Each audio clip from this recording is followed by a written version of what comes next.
So, did stepfather of Rondreiz Phillips have something to do with his disappearance? That's in question, right? Like, subscribe, ID in the Discovery Channel. Yes, ID in the Discovery Channel. The links are provided below. Get that Discovery Go app as well as that ID app. You might want to get those two things combined and make them into one. And I'm a Discovery influencer. So, Rodriguez, right? Him being missing, did that involve his mother's ex-boyfriend? It was then boyfriend at that time, right? Or could his mother have played a part in his disappearance, right? Phillips, he went missing April 5th, 2018. The location was Homer, Louisiana. He was last seen playing in the front yard. His mother was in the house as her boyfriend at that time was working on a truck nearby. The ex-boyfriend, he passed a polygraph test, right? But even criminals and abusive individuals have been known to pass polygraph tests. Even psychopaths have been known to pass They have been known to pass, yes, polygraph tests, right? Could anything have been wrong with the household in which the young boy lived? Because even the neighborhood in which surrounded the area, those individuals questioned that ex-boyfriend. Now, it's one thing when one person questioned, if I was just to sit here and question, right? But there's a thing that happens when, say, multiple people question the same person. Like they say, well, if more than one person is saying something, then it could be true, right? So that's why I stand in question of the ex-boyfriend. What part could he have played in the young child's life? Because there's too many missing children cases where it later comes out that an ex-boyfriend had something to do with, say, beating the child or something stupid like that, and then lies are created to cover all that. Usually the mother plays a part in helping to lie to cover because she doesn't want to go to jail either, right? Somewhere in this, one of them had something to do with the situation. I don't think he just walked off, and I don't think a kidnapper just pulled up. They were saying, well, they went to check on him and he was gone. Why is it when so many missing children go missing from the front yard or somewhere right in that area, why does it come out later that the parents had something to do with it? Or a boyfriend had something to do with it? Or an ex-boyfriend had something to do with it? Or a lover had something to do with the situation, right? Because cover-ups are in fact real, right? Which is the point. As in when people do stuff with children that are reported missing later, right?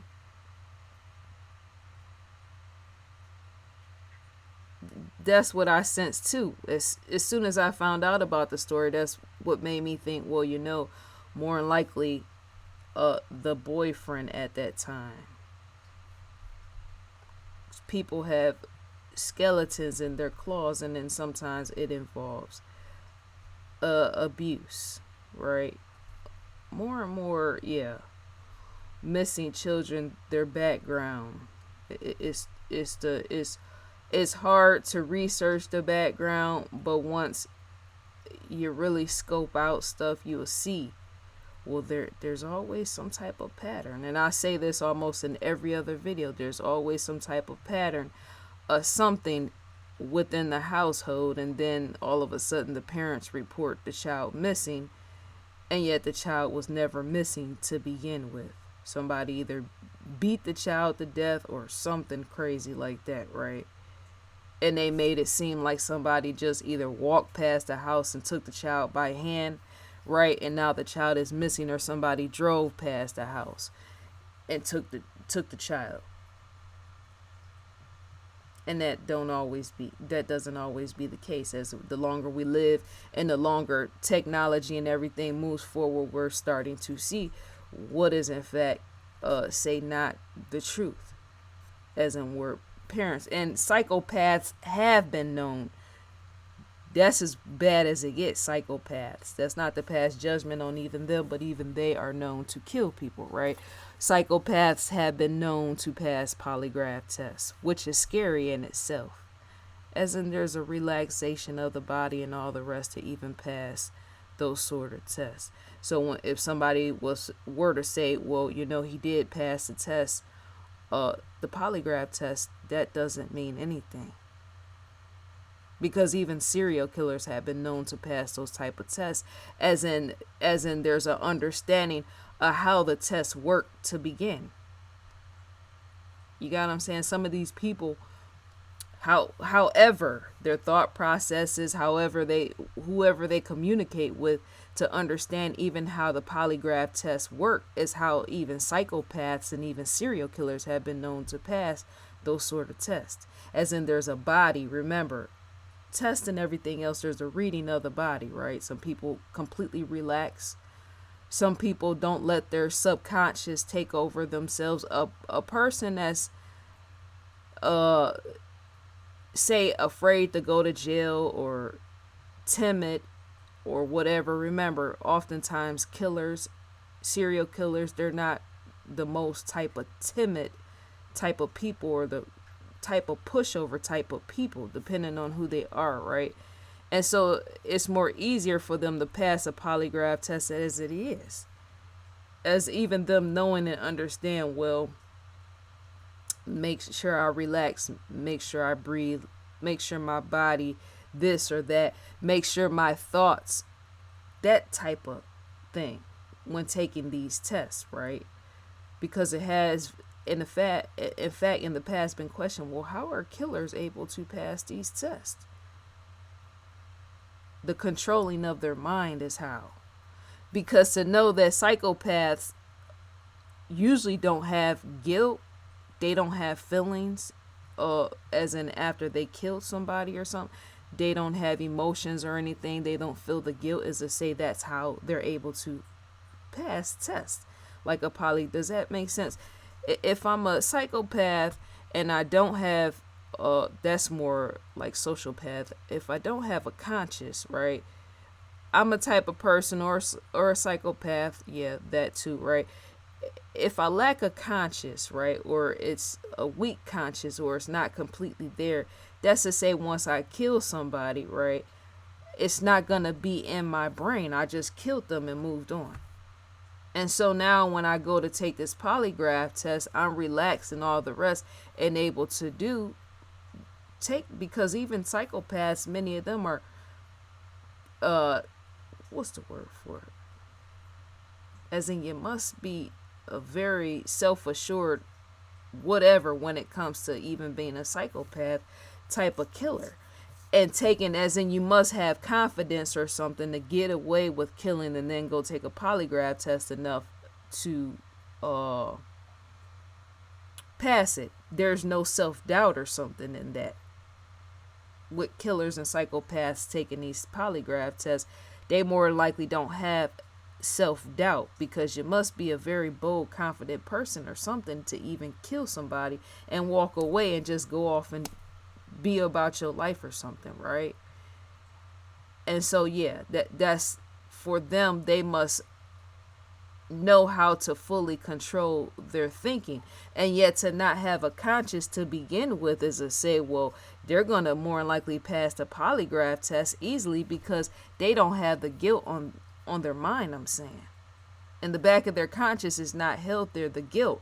Whereas an average everyday woman and man who's not a psychopath or sociopath, right, who has full on a conscience to remember, oh, I killed such and such, that type of person, what people will call normal society, a psychopath and a sociopath would be considered people that deviate away from regular society, right? But a normal thinking person, normal, right, they have the guilt that will follow them around. So about the time they sit down and take a polygraph test, more than likely they're not going to pass it because they're going to be all shaken up or shook up based off of them killing somebody, as in it's going to be with them there. They might in fact be nervous as they're taking the test, hoping that's the thing that I'm speaking on, the psychopath and the sociopath, and the lack of a conscience, right, versus normal people. A normal person, they more likely will be terrified that the person that's giving them the test is looking over their shoulder, as in there's going to be a suspiciousness or there's going to be a paranoia amongst the normal person in society if they killed somebody or were a murderer taking a test. They will probably have some sense of paranoia, and not only that, they might see the images of the person they killed while they're taking the polygraph test, and all that sort of thing would in fact help to make them fail the polygraph test. It indeed will, because to be that shaken up, your mind has a tendency, while you're sitting taking a polygraph test or something like that, your mind has a tendency to roll back and reverse of all the things that you did, as in your crime. You might in fact see where you held whatever, a gun, took a shotgun to somebody's brains and blew them out, or took a hatchet or something. You're going to see the images of whoever you killed. I know I repeated that twice. You're going to see the images portrayed in your mind, because that's how the subconscious, yes, all that works, right? Subconscious mind holds everything that we do.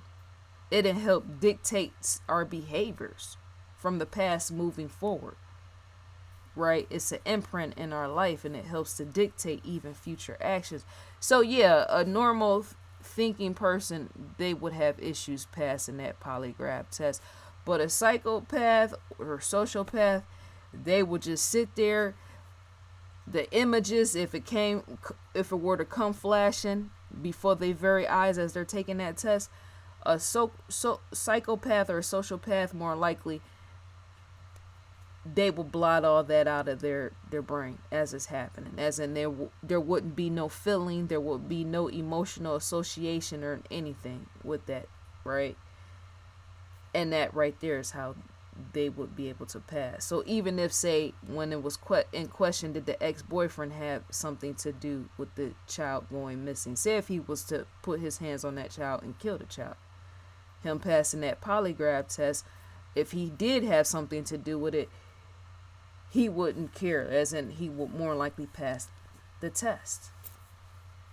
Yeah, not everybody knows and understands how the mind of psychopaths and sociopaths work, because people have asked, well, how are they able, if that's the case, if that killer killed, how it's been, confirmed before, well, he passed the polygraph test, or she passed the polygraph test, and it later comes out that they're found guilty or whatever, right? That's not to say that the polygraph test completely is failure. Scientifically, some people might say that, right? Well, the test is failure if a serial killer is able to pass it, but not completely. It is how these people are able to control their thought processes once they're taking that test, as in the being able to put everything else out of your mind and completely have tuning in, focusing on however the test is to be taken, right? That's scary in itself, is what I'm saying. For somebody to know that they killed a child or killed a woman or killed some other adult, and they're able to just not even think of that and pass right through that test, that is scary. I don't know who wouldn't know that is indeed scary. So we're on investigationdiscovery.com. The ID logo stands in the far left. Live now, Deadly Legacy.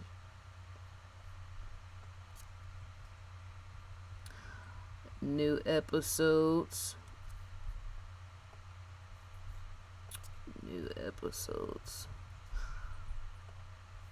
To receive an audio visual preview, you'll receive that after you click in to gain access. You gotta click and provide who you're subscribed to. That way you will have access to that.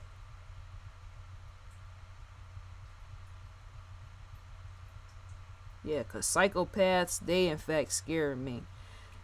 They just do. To me, that's almost like a vacant person. they're enclosed, as in their soul, or some people say spirit, is contained in their body, and yet it's like nothing is there. Psychopath. Yeah.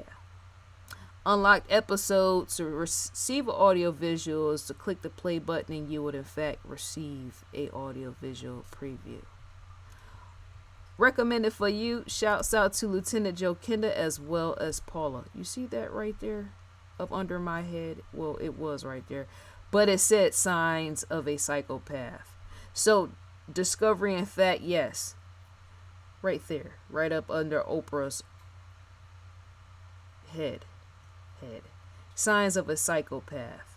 I was just speaking on that, right? Signs of a Psychopath, season 1, episode 1. There is indeed shows for that. It just is, right? Because many of these murders, a lot of these murders, that's how people are able to, yes, because to have no feeling, to not have any feeling for human beings, as in value worth system on the life of human beings, is to kill a child off, right? I like to focus on children. Is to kill them off, and yet you don't have no feelings, no emotions. That's the worst thing you can do, is to kill a child, right? Now, killing another human in self-defense, that's different, right? But to kill a child, that's the worst thing that you can do. You don't value, because even you didn't allow that child to have a future. Recommended for you. Shouts out to Lieutenant Joe Kenda as well as Paula. ID Go original series.